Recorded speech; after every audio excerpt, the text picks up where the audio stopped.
Welcome back to European Challenger Series Spring Playoffs. We're headed into Game 2 of this best-of-5 matchup for 3rd place between Reason Gaming and DNL Esports. But before we head into the Rift, first I'd like to welcome Counterlogic Gaming's Dexter to the show. How are you doing, Dexter? How's lovely America treating you? Yeah, I'm doing pretty good. America's treating me pretty well. It's nice to be here, I have to say, as a European living in Germany, you know, it's nice to come to America. It's most of the food, though. Yeah, have you enjoyed the adjustment? The only reason I ask, we haven't spoken to you since last year, so yeah. How are you doing? How have you adjusted to North America, considering you're talking to your EU buddies now? I've adjusted pretty well, actually, living here with the team and everything. I mean, to the food, it's like mostly Asian food because we live with 2 Asians in our house. Do you cook? Because I see you tweeting about yeah, cooking. I cook. So have you taught them how to make schnitzels? No, I didn't taught them, but I gave them like a small sample of it. And I was like, you have to taste this, and yeah. Kept the secret for himself. Kept the secret for myself, yeah. So what about CLG? I mean, obviously you guys stepping things up, and you in particular, I mean, coming into the team, things have really changed for CLG. What's the future looking like for you guys? Right now we just practice a lot for, like we don't practice a lot this week, but next week we will practice a lot and prepare for the upcoming playoffs.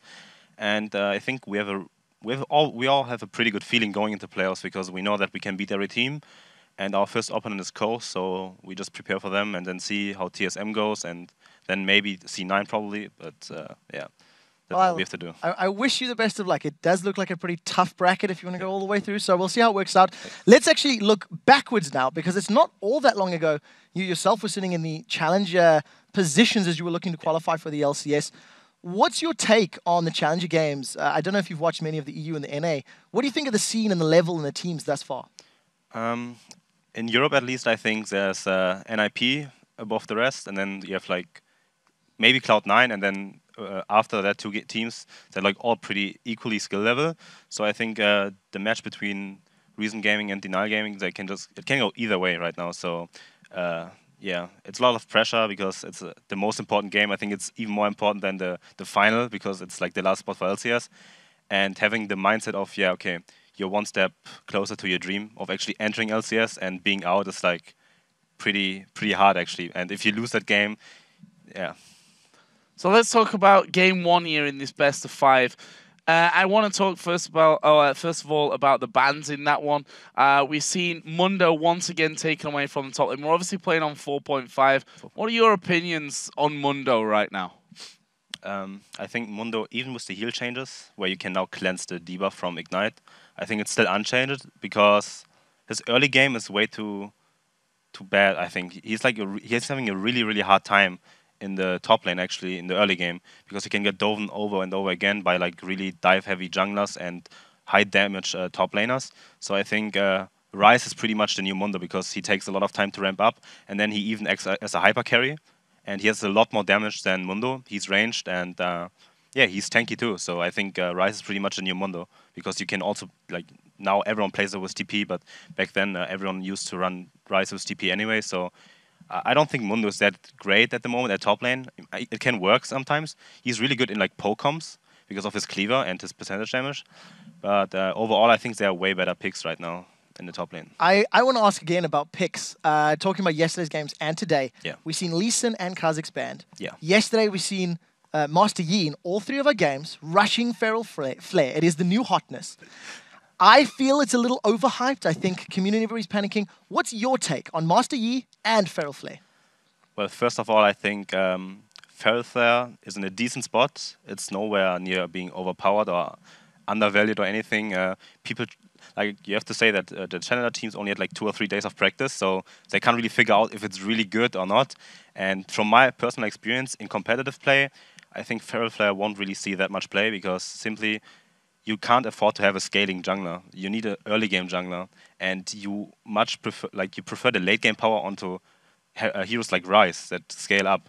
You don't need it on junglers, and if you just want a split pusher, you can always, like, you have Vayne for AD carries for split push, or you have Kayle or Zed in mid lane for split push, or you have Shyvana or Renekton for split push. So I don't see a reason why you would ever pick Yi in a jungle over those champions, because Yi all he does is split push, right? And in team fights, he's not good. There are way more better champions. And even if the jungler has 150 CS lead or something, it doesn't really matter because he doesn't really do that much in team fights. And Exhaust got buffed too, so Exhaust is pretty good against Master Yi. And yeah, I mean, Yi lost all 3 games as far as I remember, so he did pretty well in early game, so can't deny that. But if I had any other junglers, I think even Nocturne is pretty good right now, I think. So Nocturne, his vision denial, and he's really good in pick compositions, and he can split push a bit, like he's pretty decent at it. But also his teamfight presence is way better than Master Yi, so yeah, we just have to see how it Not works convinced. I'm not really convinced of the Master Yi pick, but maybe someone teaches me. So In before Dexter picks Master Yi first game. First game. Insta-lock. So players are actually almost ready for this Yeah. one. So a quick prediction for game number 2 after what you've seen in game 1. I think the first game didn't really matter at all. Both teams used the first game to scout out what the enemy team wants. That's how I see it in the best of 5. You use the first game to see what the enemy wants and where the priorities are. And then you come into game 2 with a clear mind. So I think it really depends on picks and bans. I think in challenger teams, it's more important to have the better early game. And yeah, so whoever picks the better early game might win the game. But yeah, it's all a matter of how you play it out. So I can't really predict anything. But since Kikis is my old teammate from back in the challenger scene. What was your team name? Dexter's actually evil. Okay. Yeah. Before that? No, I had no team before that. Oh, really? Okay. Oh, Okay. but yeah. Leakpedia's line. Really? Yeah. Yeah. We'll talk about Talk that. about that one later, though. You can find that on Leakpedia No, if but, need be. I go with Kikis team. I think he got Yeah. it. So. Well, Dexter, thanks for joining us. We're going to have Dexter here with us for the rest of the day here as well. And we are, of course, moving in towards game number 2 here in just a moment. So, quick shot. My question to you would be now, what are we going to see in terms of these bans and picks? We've already heard Yi, little bit overrated maybe. Kikis did favour him yesterday. They've got a 1-0 lead here. I mean, do they really need to change anything? Denial after that? I think Reason are more under the pressure to change something up. I think the Rise pick for me is probably a very important one. We've seen Dr. Mundo bans a bunch of times, and we discussed this yesterday, and Dexter just said it himself. The later the game scales, the more Rise can do. You know, he's a better champion to fill that role. So I would like to see the Mundo ban swapping to a Rise ban, seeing if that one works out, and also maybe toying with the idea of that Nidalee rather. The Reason Gaming banned out LeBlanc, who can do well against Nidalee if you play aggressive, if you try to get those kills. And we've just talked about the pressure of having early game picks, early game champions that can get you a lead and hold on to that lead. I think maybe trying to find something that can help you out a little bit more as well. So I asked Dexter already about game number 2 and predictions from that on. We already said at the start of the whole show that Denial are going to be the favourites in here. Do you stick with that? Do you still think after seeing game number 1 that they have an edge over Reason overall? No, and I'll tell you why. The reason I feel that this game is actually completely even, that I do still think it is a 50-50 even with the 1-0. Reason Gaming had more aggressive plays early. They found a lead, they lost the lead. They found a lead, they lost their lead. In my opinion, if Reason Gaming can settle their nerves and play more decisively from a mental standpoint, I feel they have the ability to outplay Denial. They did it in the very first game after getting decimated by NIP. So they bounced back from that loss to have a very good start. So assuming Reason can channel that aggression and temper it, that's why I think that actually this game is a lot more even than you may think. Well, we're into the bans and the picks here, so let's go through them. Ziggs and Rise, the first 2 bans out here for Reason. They banned Ziggs, of course, in game number 1. Rise is a new ban in there simply because Babunia, we've seen him. He's done it in the last, not last 2 games in a row, but in the last game and also in the win yesterday in game number 2 against Cloud9 Eclipse. Very strong pick for him. The thing is, Babunia, we knew him coming into this playoff bracket as a tank player. You know, he liked to play his Mundo, liked to play Shyvana, liked to play Trundle up in that top lane. Now that, you know, Rise is off the table, Mundo is still currently available, as are all of those tanks. So what you've done is you've taken away his current power pick that he's performed well with, and he's going to fall back to another comfort pick, is what I'm anticipating and what I'm expecting. I still think Denial will be ready for that. I feel if you play Rise a bunch of times, it gets banned out. You almost want that as a team. Hey, we've planned this, we want to do well with it in a few games. Force someone to ban, and then we can pull out something else that we're super comfortable and confident with. If we'd have had more time with Dexter there in between game 1 and 2, I probably would have given him the follow-up that Rise, he said, Rise is a new Mundo, then why don't you ban Rise and leave the Mundo open? As it happens, they've banned out both of them this time around. On the other side, 2 jungle bans off towards Trashy. They already said the start of the game, Trashy's a big player in this one. Kha'Zix's leasing out, Thresh banned away as well. The picks are coming in, so I'm just going to skip straight to them. LeBlanc left open, first pick for Reason. Now, I'm quite happy about this because what LeBlanc does in that middle lane is it forces you as the opponent to pick a champion that can deal with that assassin, that maybe has wave clear to keep her on the back foot, keep her out of your face. It's also a very difficult lane to gank. Because LeBlanc has got a silence, a root, a dash, and when she hits level 6, that all becomes double. It's a very... it's a more safe lane. I'm going to choose my words a bit more wisely. It's more safe for you in that middle lane. If Nick wants to run Nidalee again, there is kill threat. In a straight up 1v1, there is kill threat for LeBlanc if he plays it correctly. So I think that's smart. I do also think that Reason Gaming, they banned away LeBlanc last time because they didn't want to give it away as a potential first pick. But it also means Sencux has to make it work. If he doesn't get a lead, doesn't get an advantage, it's a wasted first pick. Well, we'll see here. DNL have got their first 2 picks as well. And I said, do they have to change anything here? And up till now, they're not. At least if that is a support Kale once again. Kale, Lucian, first 2 picks. Worked out nicely. Actually, I'm just talking rubbish on it. Lucian was on the other side last time. Good job, Joe. It was Sivir that they went last game. Sivir, Kale. Okay, so let me just forget everything I said and say, you know, change Sivir for Lucian. To go back to it, yeah, when we've looked at Super Ace playing Kale, his laning phase is terrible. It really is. There's very little pressure and presence that this Kale has shown us in the 2 games that we've seen it thus far. However, in the mid game, in those team fights, it does become a lot more relevant and a lot more prevalent. The later the game goes, we actually seen some very good interventions, and I was a little bit more convinced by that pick. We'll see if DNL go for that same route this time around because they've struggled against Leona's. Leona's support is still available for Reason if they want to go that route. So, other side then, Renekton. Where's Renekton been all our lives, at least in the last 2 days? Because Renekton obviously has had the change to his ultimate at lower levels, but also, I guess, all levels as well, because the higher it goes, the more he gets now. So the brief summary, rank 1 and 2 for Dominus gives you a little bit less health, a little bit less damage, but rank 3 gives you more. Yeah. So it's weaker and early, stronger at late.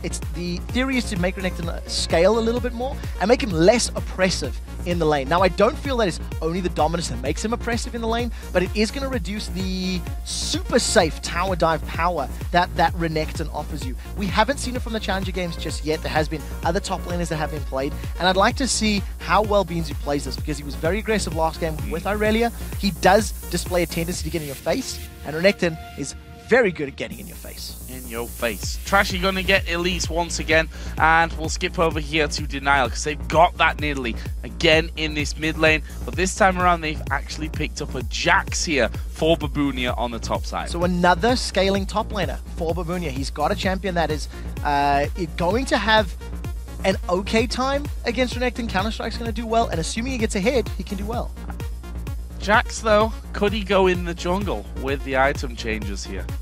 Yes, he could.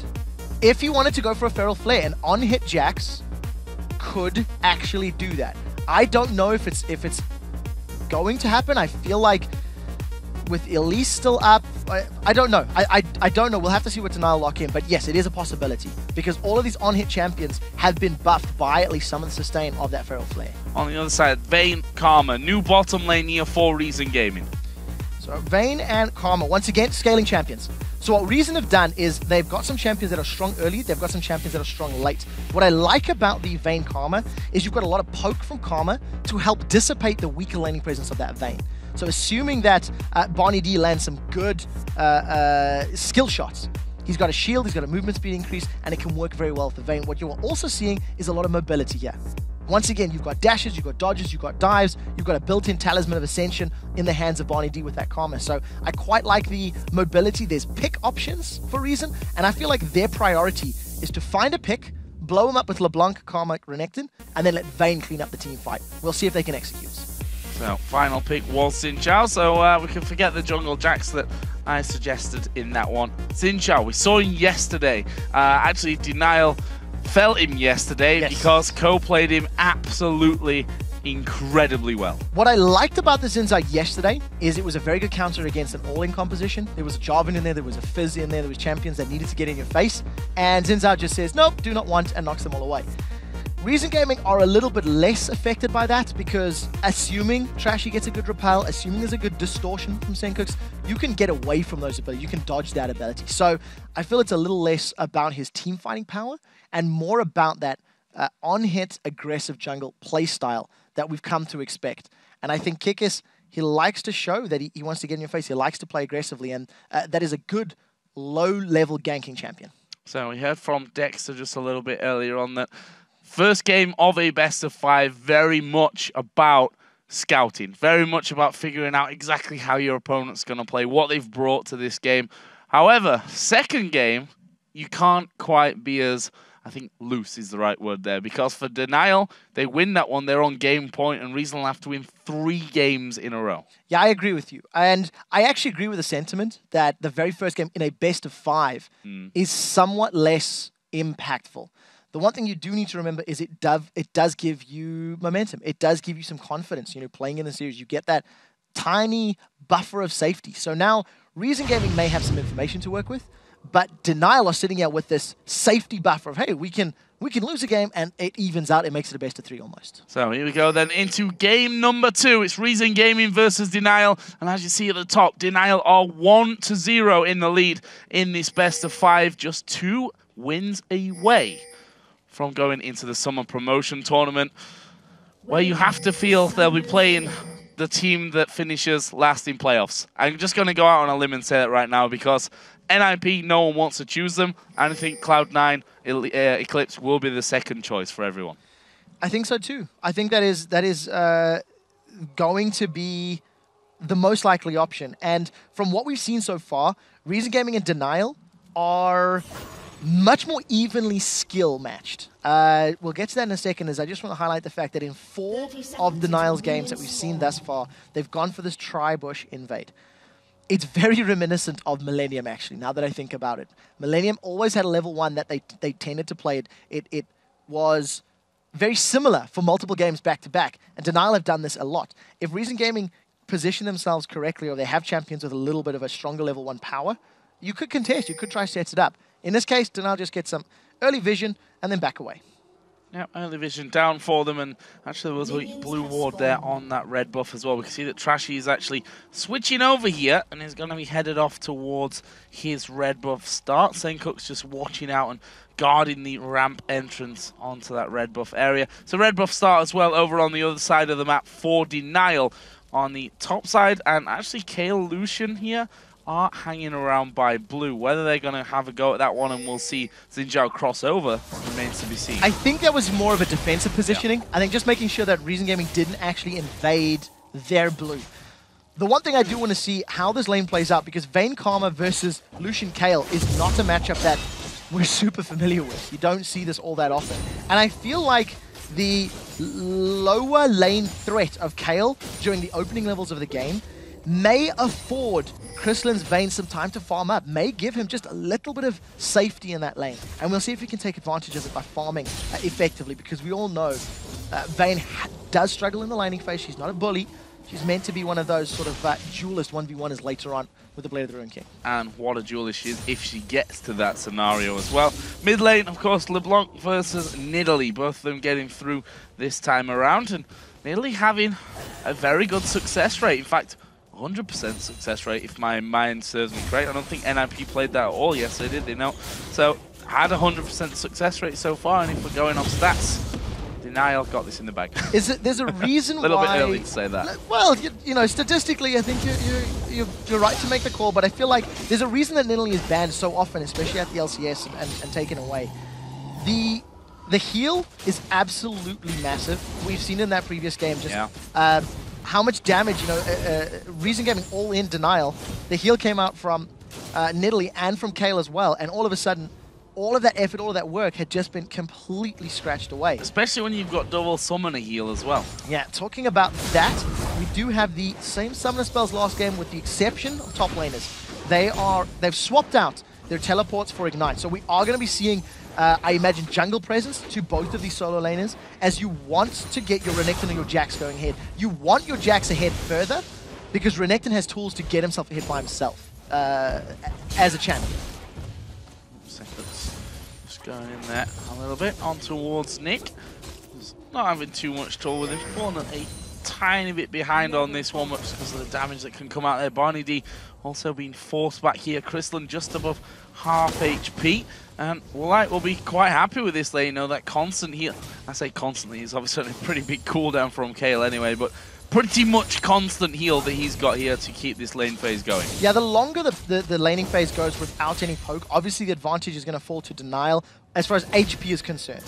I think, though, in terms of all-in power, because of the poke from Karma and the fact that she's got a root, it's going to allow Krislund to get those silver bolts damage down and maybe set up a good condemn into the wall. You combine the root and a stun, and that's going to be a dead bottom lane member. They're going to jump on beansu, and the stun does connect. Stun connects, but I think that Kikis too far away from this one. He snuck in there nicely, but beansu using that slice and dice to his full advantage to get away. We did see a little bit of back and forth from Woolite and Supraze in the bottom lane. That's because they did spot Trashy coming down there. So Trashy, early on in game number 1, actually helped them secure those first couple of kills. Did really well to get in. Actually, Kikis here coming back in towards his top lane. beansu this time is going to go low. There's a flash, but he flashes perfect time in there. Doesn't get stunned up by the counter-strike. If that would have happened, could have been a different story. The problem is beansu now doesn't have that flash if Kikis sticks around. You can see Kikis, he's toying with the idea.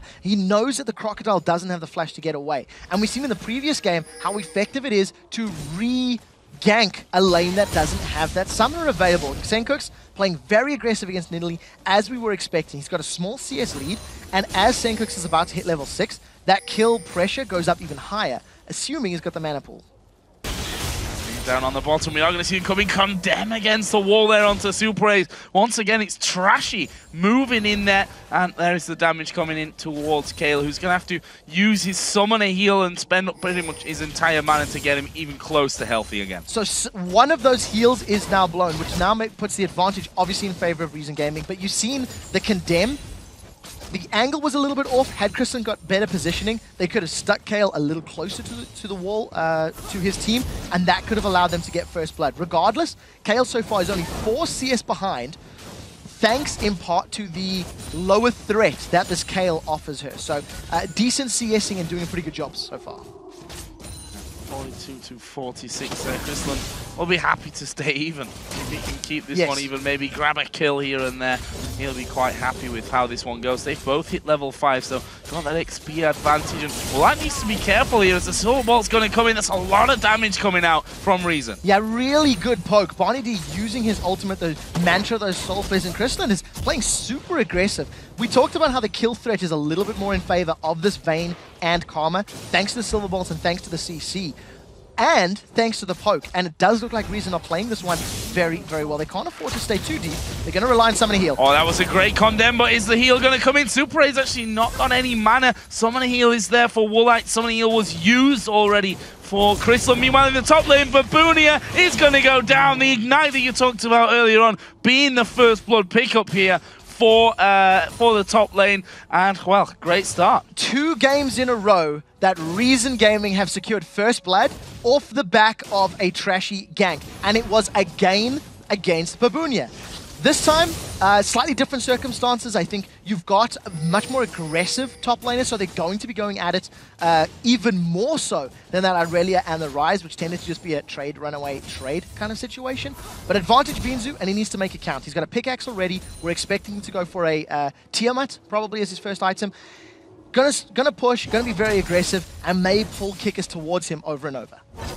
Nikki getting some time to free farm in the mid lane, as we did actually see Sencux go back, and it's going to come in almost with that Fiends and Holy Grail finish. Got the Fiendish Codex and got his Chalice in there as well. Similar over the other side, but not quite the Fiendish Codex finished off for Nyx Nidalee. And we are going to see the first blue buffs as the game as well being given over to the mid laners. Yeah, so Kikis has already got that Wriggles Lantern completed. He's working towards that Feral Flare as we have been talking about extensively. We'll see how effective it is for him. Yesterday, the Zinza was very good. Babunia's got a level down, but he's got some good damage thanks to that counter-strike. He's actually held beansu in place long enough to come out ahead in that trade. Yeah, level 6 here. We'll see how aggressive he actually decides to play this one. Again, triple Doran's items. all the bruise on the top side as Sencux is going to come around, and there is his blue to match up to that of Nick, who took that one earlier on. This bottom lane, let's have a look down there. We see obviously Vayne headed up towards that blade of the Ruin King, got the Cutlass in there. On the other side, BF Sword picked up for Woolite. Now what I like about this bottom lane for Krislund and BarneyD is the fact that they have tools to deal with everything. They have a shield, they have a movement speed, they have CC. There is an engage in the top lane, and it looks like beansu's dead. Yeah, beansu is going to die from that one. And again, it was Kikis sneaking into the top lane brush that really got that one for them. And that's the thing with Jax, with that counter-strike and leap strike combo, you've got to be so careful if he times it on the third hit, as well as we are going to see Woolite throwing down the Culling. Krislund down to half HP. Woolite going to dash forward, but he gets a lot of damage back there from BarneyD. They're going to have to back off. Yeah, the culling was so good. I think almost every single bullet connected. Now that Nick has roamed himself to the bottom, they're going to push on their tower. Now, in terms of this top lane, that looks like just a straight bait outplay. Yeah. You know, at the end of the day, beansu went aggressive. He thought he had the support of Trashy, hadn't taken into the fact that Kikis was there. And first tower of the game taking so much damage here by Denial. Super Ace is going to back away thanks to the minion wave not being there. And with a threat of spears just thrown in there, you can't stand and hold on to that one. I mean, even if you take a turret hit or two there, Denial, they've got 2 heals in that bottom lane. Actually, they've got 4 really, because the 2 summon heals as well. Yeah, there's so much sustain on the side of Denial.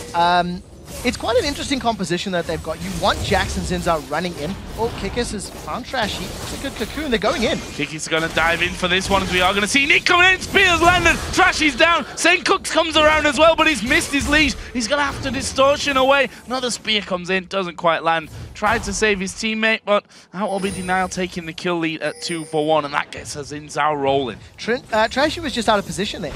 Trying to counter jungle. He didn't have the most vision, and you know, he started that fight. He jumped onto Kikis first, may have underestimated the distance between himself and Sencux, because Sencux just did not go in for that one, didn't back him up at all. Now, when we return to our top lane, they're even on CS, they're even on kills and deaths, so they're doing pretty well.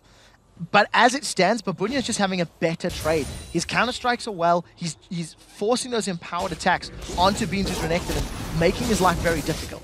He's playing basically an aggressive Jax game here. Every opportunity that he gets on that third strike, he leaps in there and does the damage to him, and that's causing a few problems. He's got that Vamp Scepter now as well, so he can sustain nicely in that lane.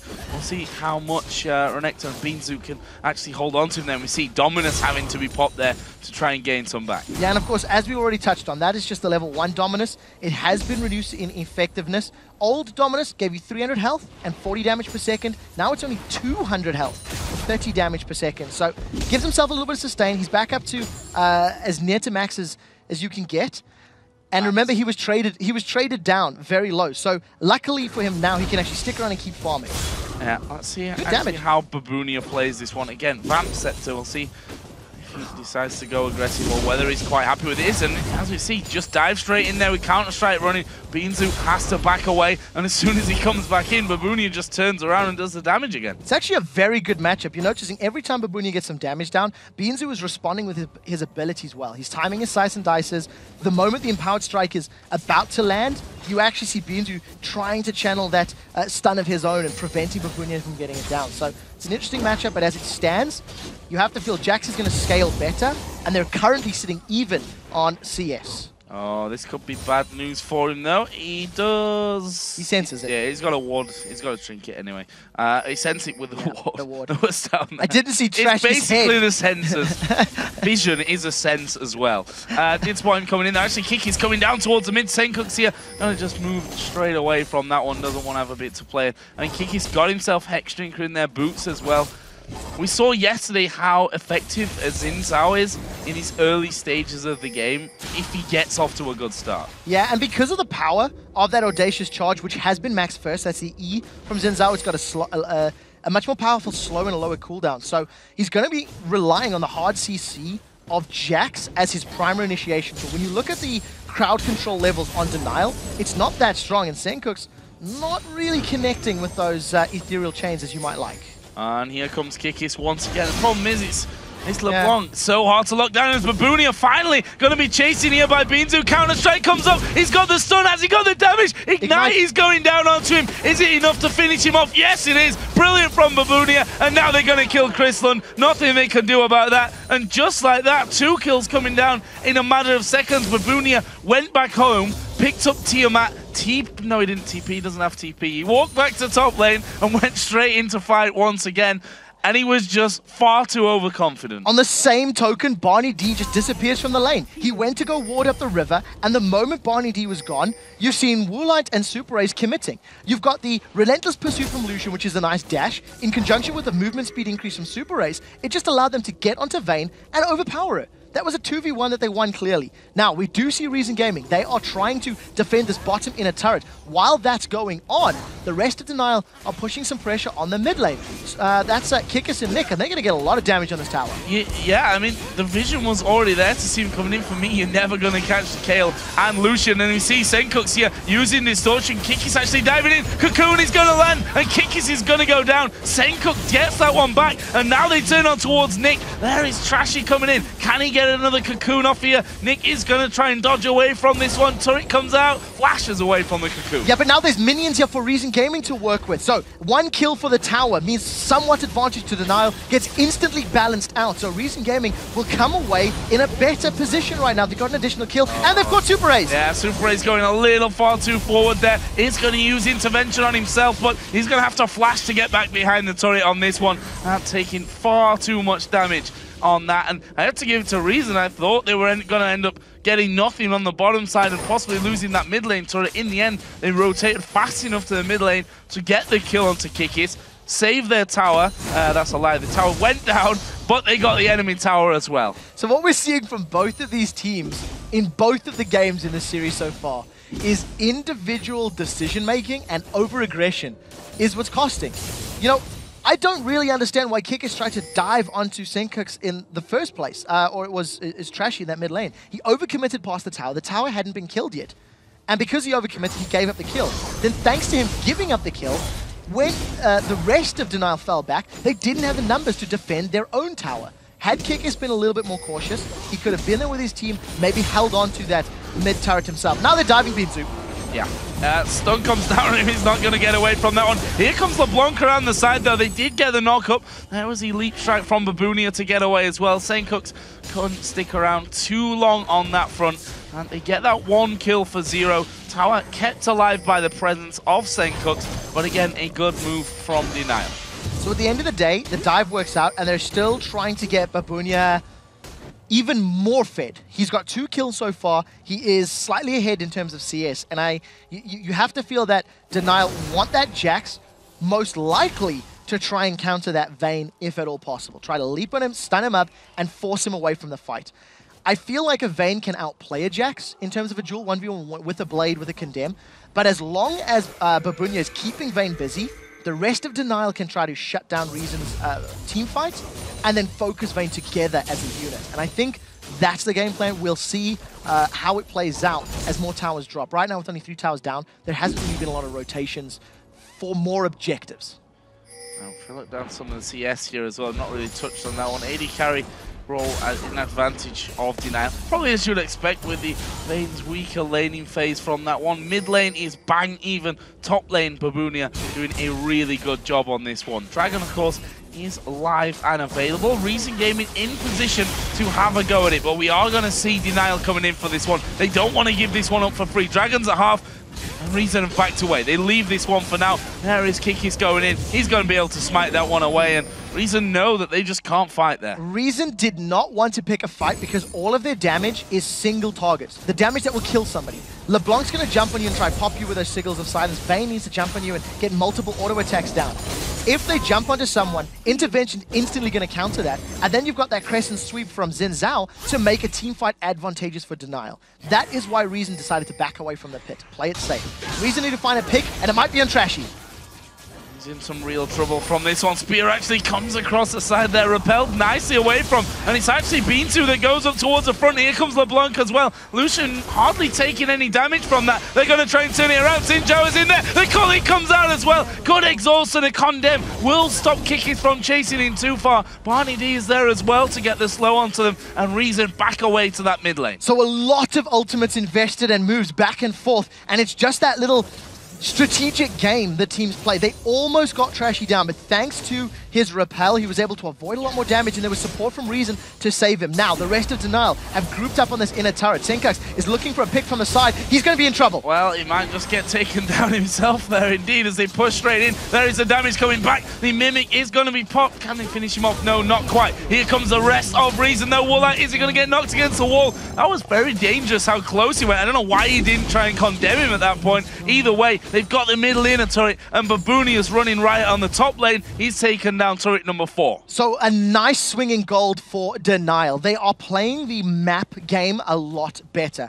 It took them a while in game 1. It took them more time to begin sieging and to begin challenging those towers. But now, at 20 minutes on the board, they're pushing in multiple stages of the map, and they're forcing Reason Gaming to defend. If you look at Reason, the only wave clear that they have is a volatile Spiderling from Elise and those Mantra Inner Flames from Karma. There's no other safe wave clear. So you force them onto the back foot underneath the tower, and it means Reason Gaming's only option is to engage. And if they're engaging under Nidalee Spears, under Counter-Strike, under Crescent Sweep, all of a sudden DNL's got all the tools to beat them. So I think DNL should keep sieging, because Reason Gaming's defense comp is just not strong enough at this point. No, nowhere near safe enough against Spears. No. And then you've got to factor in the culling. We saw how much damage it did in that last time around. We see BarneyD here just waiting. Jack's trying to recall in the middle of the lane, or is he? Is he just trying to bait them out? Krislund is going to get attacked. Blade of the Ruin King is going to be used. Shield's coming down, but Babunia is doing all the damage. He's got the kill. 1 versus 2. No problem. BarneyD speeds himself up as he realizes he's going to get closed in on. And now Nick and Sencux going head to head. Sencux actually backing away from this one, realizing that Kale was there as well. Babunia.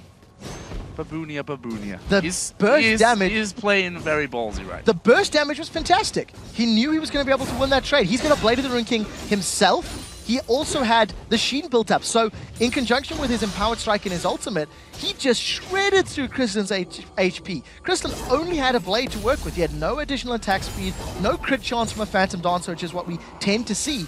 And yes, Vayne is strong, but you're not that strong. No, not so. Well, he figured, okay, Karma's here. I get my shields. You know, we can work this one out, but honestly, no. Babunia far too far ahead from that one and unable to chase him down. Babunia still played it well though. The leap strike there at the end, just before he got out of vision, was strong. But we see now Woolite actually is pushing this inner turret in the top lane. Trashy and Krislund are there. This is a duo lane, and they're scared because they know they're going to have spears coming in. Nick is off towards the side. Here is Sencux going in, throws everything at Woolite. Condemn comes in. Intervention is there as well. Woolite doesn't have a flash or a heal, but he doesn't mind. Kikis dives in. There's the culling coming out. Who's going to take all the damage there? Krislund just using his blade once again for that one. Actually, no, it wasn't. I'm telling a complete lie. It's just become available. We do see Beansu's been jumped on. I give up. Krislund right now is just not having any sort of impact. Tower's gone down. Kikis has found a target. He is going to get locked up though by those chains of Sencux. Can they get in here from this one? Again, you have to feel it's all about Nick throwing those spears in. Sencux actually going to silence him from this one. He gets knocked towards the wall and flashes at the exact right time. That was a great little moment. Nick got gifted a nice flash. They've jumped onto Woolite, and he's in trouble now. Or not. Or not. He's going to get a kill, actually, because the spear comes around the side. Kikis going to dive in once again. Is he going to get locked up? Trashy goes low, tries to get the execute. That doesn't work out for him. Meanwhile, beansu is being hammered away on by Babunia underneath the tower. Babunia doesn't care. As we said before in that top lane, he's now all alone down there. He's going to take the inner turret. They're going to take Baron as well. Yeah, there's nothing Reason Gaming can do to contest this. Reason keep going in drips and drabs one by one. Nick, after getting away with his life, he flashed over the wall because he got closer to that little alcove, and then he throws a spear up that turns at engage. The key that you want to look at is Nick's positioning. First of all, he's about to get knocked to that small little alcove. Had the stun landed, yes, that would have been a dead Nidalee, and this would have been so different. But that was so close. The beautiful thing is, after that happened, Reason felt they were in a good enough position to keep chasing. They were. One spear changed that entire theory. Nick was off on the side by the big white camp, throws out that javelin toss, finds a target, DNL get more kills, and I think they grab Baron as well. Yeah, so secure the Baron off the back. They got a 10,000 gold lead, a 7-kill lead, 5-tower lead. They are in complete and utter control. And it's, again, we talk about it so often, when you see the likes of a Jax, or a Vayne as well, we'll give that over to Reason. If they get rolling and they get to that late game monster that they have the potential of being, it's rather scary. We saw there, beansu underneath his own turret got outplayed completely by Babunia. We saw 2v1 in the top lane. Vayne and Karma couldn't control the Jax in that situation. You have to wonder, how do you hope to team fight against a team like this that's got so much power? I'll tell you right now, Reason Gaming cannot. What Reason need to do is find picks when DNL are not grouped up. Because even if Reason do get a advantageous position and get a lot of burst damage down onto a target, he's just immediately going to get caught by that intervention. If that is still not enough to save him, heal. Well, hell, summon a heal, Kayle heal, Nidalee heal. I mean, there are so many tools to keep targets up, and there's not enough AoE to burn through all of that heal in single fights. You know, so right now, Babunia, he's got 3 members on him, and the rest of DNL are in the mid lane. And he's gonna, is he possibly gonna kill Krislund here? No, he finally gets finished off. The shutdown coming in for Vayne. Well, the rest of the team come around. Woolite gonna burst down one of them. They've already had that in-him turret away in the mid lane. The inhibitor itself will fall. Let's not forget, this is a barrened up denial right now, and they're just gonna surely rotate out to the bottom lane. Yeah, that is hashtag worth if you've ever seen it. Babunia pulls 3 members towards him and allows DNL to grab the inhibitor. Super minions are now going to start streaming down the middle of the map. If they didn't have utter map control already, they're now going for a second inhibitor. beansu wants more. This is a little bit risky from Kikis. Woolite going to get caught out of position. A last second intervention comes out. They're calling rolling through as well. That's going to get Woolite the kill, and they can go in for inhibitor number 2. 2 men are dead here as well as they dive in once again. Trashy actually taking a lot of damage, and they're going to surrender. Surrender vote comes in, and that will be 2-0 this game to DNL. Absolutely brilliant finish from DNL. Once they realized that their opponents could not deal enough damage to them as a group, they just stuck together from 16 or 17 minutes on the clock to the end at, what was it, 25 minutes. They just sieged. They roamed as a unit. They said, Babunia, you're OP, go deal with whoever you want, and the rest of us will stick together, keep our heals, keep our interventions, and they played brilliantly. So I've got a question now, because you saw Mundo and Rise band away against Babunia. They left the Nidalee open. Nidalee had a big impact on the later game, at least. I mean, obviously, Sencux in that laning phase wasn't having many problems with him, was ahead in CS for quite a while. But Babunia got out of control again. I think one of the big threats of this game was that Nidalee. You know, we talked about it in the pregame. I probably would have thought a Rise and a Nidalee ban would have been good options, because the Nidalee gives you the option to siege. It gives you that massive, massive heal underneath turrets, and we've seen it used multiple times to great effect. Had that been a different mid lane champion, that strategy could potentially not have been employed. You know, it could have weakened that mid game phase, which would have given Vayne time to scale, which would have given LeBlanc time to scale. And I think Babunia is a player that you can't ban out right now. I think he's playing very well. You've seen 2 bans targeted at him, and he's still crushed face. So where do you put the bans then? I mean, if you're not going to ban him out, then you leave that Mundo open, you leave the Rise, and you give him basically a free choice in that top lane. Do you then focus in towards the mid lane? Do you get rid of that Nidalee? I mean, for me, Nidalee, again, and I said it at the start of the game, predicted it correctly, of course. You've got Nidalee 100% win rate here in the Challenger playoff so far. I think if you step back, yes, there are so many different options and routes you can go with banning strategy, but I think in this particular composition for Reason Gaming, they went too much for early game dominance with a LeBlanc, with a Renekton, with a Karma, and had banked on Vayne getting to a point where she could tear people apart. That didn't happen. I don't think any of those occurrences happening. I mean, Jax came out even on his lane, even with multiple ganks. LeBlanc didn't get kills in Nidalee. There was no real gank attempts, but that's a matchup that LeBlanc can win and didn't. The biggest problem for Reason, if they had wave clear, they would have had more tools to work with, but they didn't have a fully rounded composition, and that's what cost them when they fell on the back foot. They got ahead early, they got first blood again, but it doesn't transition to anything more, and that's where the problem's coming in. Well, we shall see if they can fix that one. We need to take a quick break, guys, but when we do return, DNL looks to make it 3 wins in a row and lock down a spot in the summer promotion tournament. So don't go anywhere. The 2014 European Challenger Series will be right back.